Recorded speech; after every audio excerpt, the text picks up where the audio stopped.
أعوذ بالله من الشيطان الرجيم. بسم الله الرحمن الرحيم. ولولا فضل الله عليك ورحمته لهمت طائفة منهم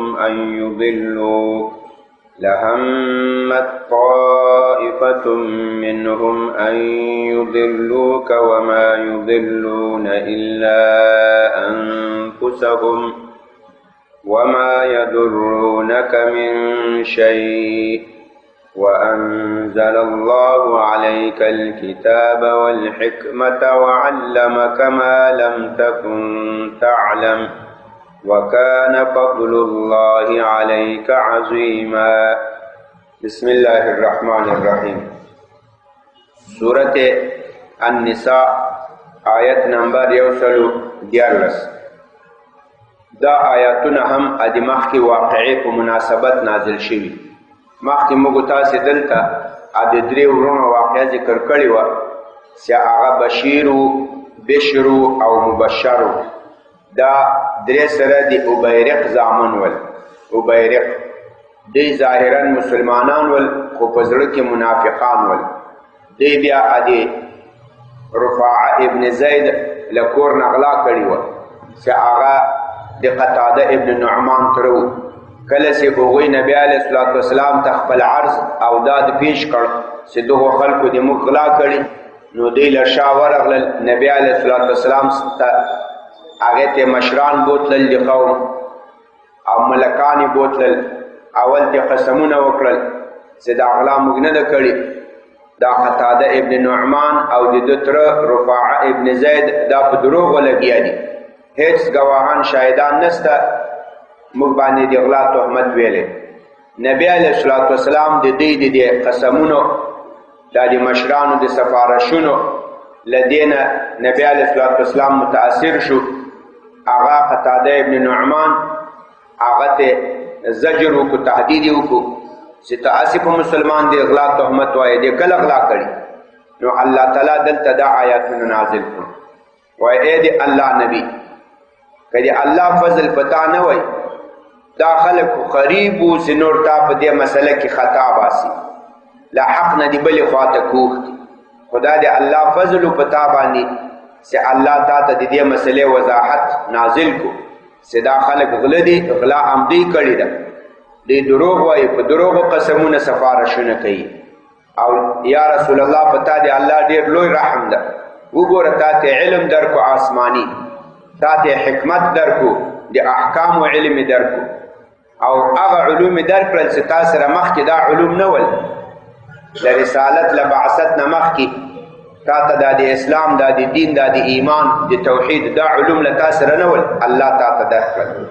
ولولا فضل الله، او که چېرته نه وی فضل الله احسان دی باری تعالی علیک پر تا باندې، ورحمته او رحمت دی الله تعالی کدا پتا باندې نه وای لهمت هم یهم همن په معنا د قصد کول، اراده کول. لهمت طائفه خامخا قصد کړیو، اراده کړیو یو جماعت منهم د دې منافقینو ان یضلوک چې دوی تا تیر باسي. اضل یضل ادلال، اضل یضل ادلال دا اصلا گمراه کولو ته وایي.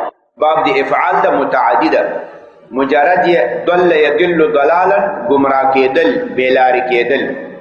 اضل یضل ادلال گمراه کول، بل سړی بیلاری کول.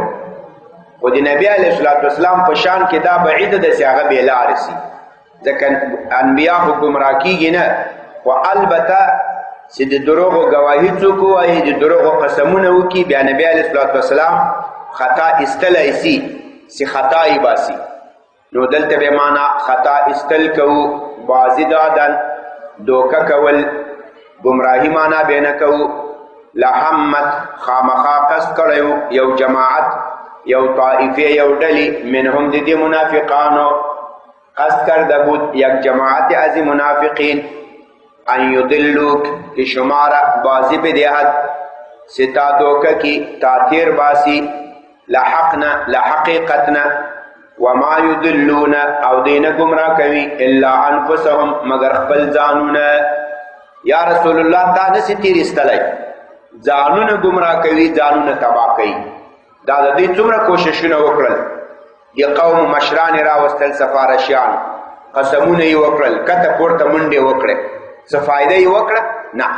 الله تعالی نبی علیه الصلاة والسلام ته حق او حقیقت نازل کو، غله یې معلوم کړل. وما یدلون او دی خطا نه باسي، دی نه گمراه کوي الا انفسهم مگر خپل ځانونه. وما یضرونک من شیء او دی ضرر نسی رسولی تا ته. ضر یضر ضررا تاوان نقصان. یا رسول الله دی تا ته کوم تاوان نسی رسولی، دی تا په تاوان کې نسی اچولی چې په تا باندې ناحق فیصله وکړي، تا په فیصلو کې خطا باسي. ولی تا ته الله تعالی وضاحت نازلوي، تا ته الله تعالی وحی کوي، نو اس دی بې ځایه کوششونه روان کړي. وما یضرونک او دی ضرر نسی رسولی تا لره من شیء دی یو شي تا ته هیڅ ضرر نسی رسولی. وانزل الله علیک الکتاب الله تعالی نازل کړی په تا باندې الکتاب آسمانی کتاب، والحکمت او علم دی احکامو. حکمت دا دی احکام و علم، دی شریعت علم، دی دین علم. الله تعالی تا ته دی دین علم در کړی ده. وعلمک ما لم تکن تعلم، وعلمک الله تعالی تا ته تعلیم کړی ده. علم یعلم تعلیما په معنا دی ښوونه کول، تعلیم کول. الله تعالی تا ته تعلیم کړی ما هغه احکام لم تکن ستنولی تعلم پاغه باندې پوهېدلې. الله تا ته هغه تعلیمات کړي چې ته پاغه باندې مخکې نه پوهېدلې. له رسالت نه مخکې، له نبوت نه وړاندې نبی علیه الصلاة والسلام ته دغه احکام، دا علوم، دا هدایت چې وروسته له رسالت نه راغلل دا دته معلوم نه ول. وکانه فضل الله نو اے منافقینو تاسې دا کوشش مکوئ چې نبی علیه الصلاة والسلام په مسایلو کې خطا باسي. تاسې دا کوششونه مکوئ چې هغې ته په دروغو قسمونه وکړئ او د دروغو سفارشیان راولي، هغه به تاسې خطا باسي. دا نسئ کولی. په نبی علیه الصلاة والسلام د الله ډېر لوی خصوصي فضل ده، ډېر لوی احسان ده. که تاسې چېرته هم دا کوشش وکړئ الله به نبی علیه الصلاة والسلام ته هدایت بیرته نازل کړي، راهنمایي به ورته وکړي. وکانه فضل الله او د احسان دی باری تعالی علیک پرتا باندې اے نبی علیہ الصلوۃ والسلام عظیما لوی. دی الله احسان پتا ډیر لوی ده چې هغه ته مسایلو کې وضاحت نازلوي. نو دا منافقین دا کوشش نه کوي چې هغه په دې مسایلو کې تیر باسي. لا خیر. د دې آیت مناسبت بالکل ظاهره ده. کته سوچ کړئ یا قصه کې موږ تاسو ویل دا بشیر مبشر د درې ورونو منافقانو چې کله غلا وکړه بیا یې د شپې مشوره وکړه. کله چې قتاده ابن نعمان او رفاعه ابن زید په دعوه وکړه چې واله کو تاسې د موږ غلا کړي، دا درې ورونه د شپې سره کېنستل، مشوره یې وکړه. د کلي مشران دا یې راغونډ کړل، مشوره یې وکړه چې یو خو به داسې چل وکړو دا د غلا نسبت به د لبید ته وکړو. لبید ابن سهل چې غلا دغو کړې ده، دا یې تاسو شی دی غلا کړی او خپله به لاړ شو نبي علیه الصلاة والسلام ته دا مشران به راسره بوځو. اول ته به داسې کلک کلک قسمونه ورته وکړو چې موږ غلا نه ده کړې او دا مشران به د موږ سفارش هم وکړي، ایسته به موږ له دې تهمت نه خلاص کړو. دا مشوره دوی د شپې وکړه. الله تعالی موږ تاسې ته وایي وایو خلکو ګورئ د دې منافقینو په دې ډېرو مشورو کې په دې کې خیر نشته. دا خلک چې کوم د شپې مشورې کوي په دې کې خیر نشته. البته په هغه مشورو کې خیر شته چې هغه مشوره په اصلاح باندې وشي. په کلي کې خلک راټول شي، راځي دا زید و عمر سره خفه دي، دا یوه میاشت کېږي خبرې سره نه کوي، د دې دواړو منځ کې جوړ جاړی وي. دغه مشوره ډېره ښه مشوره.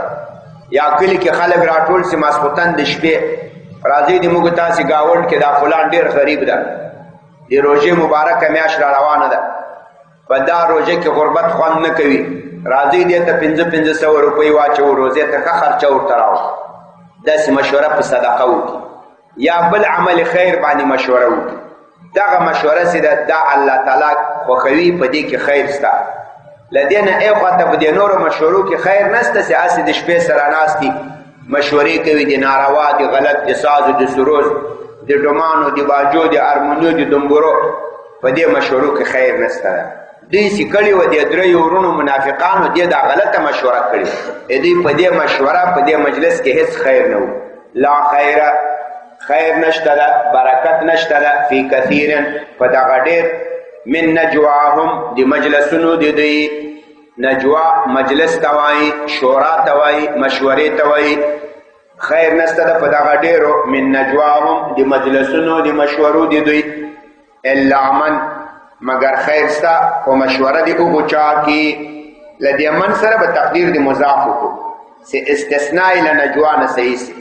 خیر نشته ده په دا ډېرو مشورو د دوی کې الا من الا نجوا من مگر په مشوره د هغو چا کې مشوره د هغو چا کې خیر ستا امره بصدقه چې هغه امر وکړي په صدقه باندې د شپې خلک راټول سي چې راځئ د موږ تاسې ګاونډ کې فلان ډېر غریب ده دې ته چنده وکړو دا د روزې لپاره خرچه ورته برابره کړو. دا ډېره ښه مشوره ده په دې کې خیر سته. او معروف یا په مشوره د هغو چا کې چې هغه امر بالمعروف کوي راځئ موږ تاسې دې محله کې یوه کمیټه جوړه کړو او دا کمیټې والا به په دې محله کې چې څوک غلط کار کوي ساز و سروز کوي په ودونو کې ډمان راولي دا کمیټې به ورځي هغې ته به کښېني چې دا کار مه کوه وروره دا ډمان ساز و سروز مه راوله دا که خبر نه ده موږ مسلمانان یو د نبي علیه السلام په سنت په طریقو باندې روان یو. دا هم ډېره ښه مشوره ده ځکه بالمعروف شوه. او اصلاح یا خیر شته ده په هغه مشوره کې چې هغه مشوره وسي په اصلاح باندې په جوړجاړي باندې بین الناس په مابین د خلکو کې ماسوتن ملګري دوستان مشوره وکړي راځي دا فلان فلان سره خفه دي دواړه سره رونه دي د تره زامن دي ګاونډیان دي کاروباري خلک دي خفګانې منځ کې راغلی د دې جوړه وکړو اصلاح وکړو. دا هم ډېره ښه مشوره ده بس دا کوي. له دې نه ایخوا ته نور د شپې په مجالسو کې په دې کې خیر نشته ګوري دا مه کوئ دا مکروه دي. ماسخوتن چې جمع وسي سنت دا د سړی ویده سي دا سنت طریقه ده. البته میلمه راغلی له لرې وطن نه له هغو سره مجلس کولی شي له کابل نه له اسلام آباد نه له لاهور نه له کویټې نه له یو ملک بل ملک نه له هغه سره کښېنه قصې وکړه د سفر د کور د کلي له بیبي سره مجلس کولی شي. ماسخوتن جمع دې وکړه بیبي سره کښېنې بس مجلس ورسره کوه دا هم جایز ده. او دا د خیر مجلس کولی شي لکه دا دلته وویل شو امر بالصدقه امر بالمعروف او مشوره په اصلاح بین الناس دا مدیم درې. او علمی مجلس کولی شي علمی یو کتاب را واخلې د قرآن د حدیث د مسلو یو ملګری وایي نور غوږ نیولی دا هم کولی شي. له دې نه غیر ګوري له ماسخوتن نه وروسته مجالس مکروه دي. دا د موږ تاسې مجالس بس چای مابین کې یخې پښې مغځولي ټي وي چالان دي له هر سړي سره موبایل یې بس ګانې وي فلمونه یې بل یو لې خوا کې سره وکړي بل لې خوا کې سره وکړي 1 بجه 2 بجې 12 بجې بس یې راځي وستم سهار لمونځ هم پاته جم هم پاته 10 بجې راپاڅي دا مکروه دي. له دې چې منع راغلې ده دا مجلسونه بې فایدې دي هسې تاوان لري.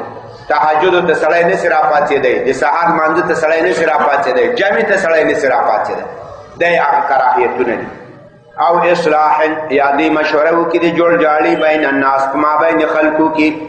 ومن یفعل ذلک او که څوک وکړي دغه مشورې کومې مشورې چې هغه امر بالصدقه ده امر بالمعروف ده اصلاح بین الناس ده د خلکو منځ کې جوړجاړی ده. که څوک دا مشورې وکړي ابتغاء مرضات الله لپاره د طلب د رضایت د باري تعالی ابتغاء طلب ته وایي مرضات رضایت ته وایي. که څوک دا مشورې وکړي لپاره د طلب د رضایت د الله تعالی فسوف یؤتیه نو زر د الله تعالی به ورکړي فسوف نؤتیه الله تعالی وایي زر د مونږ به ورکړو د لره اجرا عظیما اجر ډېر لوی وایي زر د مونږ به د ته ډېر لوی ثواب ورکړو. دغه درې مشورې چې څوک کوي دا د خیر مشورې دا مشورې دا جایز دي. تر همدې جو پورې بس ده. د دې آیاتونو موږ تاسې ته درس او عبرت دا شو چې نبي علیه السلام باندې د الله تعالی ډېر لوی فضل و هغه چا نه سوای تېر ایستلی که منافقینو که کافرانو که دوی ټول څومره کوششونه کړي ول هغه دوی تیر ایستلی نه ده. نو نبی علیه الصلاة والسلام سي نسی کوم هدایات را نقل دي دا بالکل صحیح ثابت دي، په دې کې د هیڅ چا دخله او لاس وهل نشته ده. او دا د دوم آیت موږ تاسو ته درس او عبرت داسو چې موږ همیشه چې مشوره کوو دا باید د خیر مشوره وکړو. یو چا ته غلط پلانونه جوړول، د چا د مال خوړلو ته، د سر ضایع کولو ته، نور مالی جانی الله تعالی دې موږ تاسو له دې نه وساتي. دا د منافقینو طریقې دي له دې چې باید ځان لرې وساتو. که مشورې کوو که مجلس کوو دا باید د خیر په خبرو باندې وکړو چې په هغې کې خلکو ته فایده رسیږي. د صدقې مجلس وي، امر بالمعروف وي، په ښو باندې امر وي، د خلکو منځ کې د جوړجاړي وي، دا صحیح مجالس دي. نورو مجالسو کې خیر نشته ده، هغه هسې په سړي باندې وبال وي، په سړي باندې یو ګناه وي د قیامت په ورځ باندې. سبحان ربك رب العزة عما يصفون والسلام على المرسلين والحمد لله رب العالمين. یا الله دا قرآن کریم ترجمه او تفسیر خپل حضور قبول منظور کړي. داسې زیادت و نقصان شوی یا الله دې موږ ته معافي وکړي. یا الله قرآن باندې دې موږ زړونه روښانه کړي. یا الله قرآن دې موږ لپاره د قیامت په ورځ کې سفارش کوونکی وګرځوي. د دنیا او د آخرت سعادت نصیب کړي. ظاهري باطني ټولو ناروغیو ته صحت عافیت نصیب کړي. هغه عبدالرزاق حاجي صاحب ته دعا وکړي الله تعالی دې مزید صحت عافیت نصیب کړي. نور دې موږ تاسو خپلوان دوستان مشران کشران ناروغان ټولو ته دعا وکړي الله تعالی دې صحت عافیت نصیب کړي. الله تعالی د اسلامي ملکونو کې امن او امان راوړي. کافران ظالمان چې مسلمانانو باندې ظلم کوي الله تعالی دې تباہ برباد کړي. یا الله د مجاهدینو د اسلام مدد او نصرت وکړي. یا الله دې موږ مشران دا په صحیح لاره په صحیح طریقه باندې برابر کړي. یا الله له ګمراهۍ او له خطایي نه وساتي. هغه کسان چې د مشرانو د خطایي د تیر باسلو کوشش کوي یا الله ورته هدایت وکړي. یا الله که هدایت نه وي تیر ختم کړي ورک. وصلی الله تعالی علیه